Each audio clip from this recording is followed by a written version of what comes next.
हमारे जीवन में सौभाग्य का सूर्योदय हुआ जब गुरुदेव का आगमन हमारे जीवन में हुआ।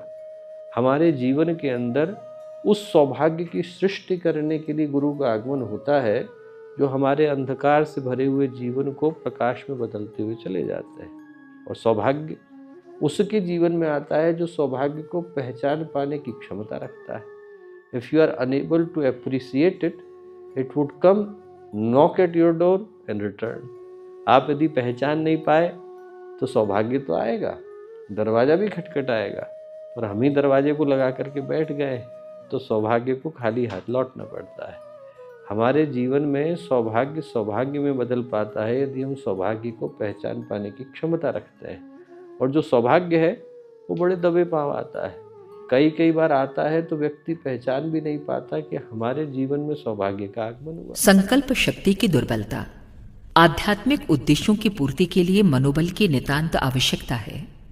इसके अभाव में कोई व्यक्ति न तो वासना पर नियंत्रण कर सकता है और न तृष्णा के बंधनों से छूट सकता है। बार बार वो किन्हीं दुर्गुणों को त्यागने की इच्छा करता है, उनके परित्याग का संकल्प भी करता है, पर आंतरिक दुर्बलता के कारण वो बात निभती नहीं। मनोवेगों का उफान जब आता है तो उस परित्याग के दुर्बल निश्चय को बात की बात में उखाड़ फेंकता है। जप तप ध्यान भजन पूजन आदि करने का कार्यक्रम बनता है। थोड़े दिनों में जोश ठंडा होते ही आलस्य आ घेरता है और बनाया हुआ कार्यक्रम छूट जाता है। कई बार इस प्रकार आत्मोन्नति के प्रयत्न असफल हो जाने पर फिर हिम्मत ही नहीं रहती। मनुष्य सोच लेता है कि ये सब हमारे वश का नहीं, हमसे ये सब नहीं निभेगा। भगवान की इच्छा हमारा कल्याण करने की नहीं देखती।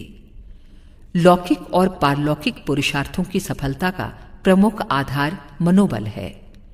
साहस और धैर्य के बिना किसी को इस संसार में कोई कहने लायक सफलता नहीं मिली।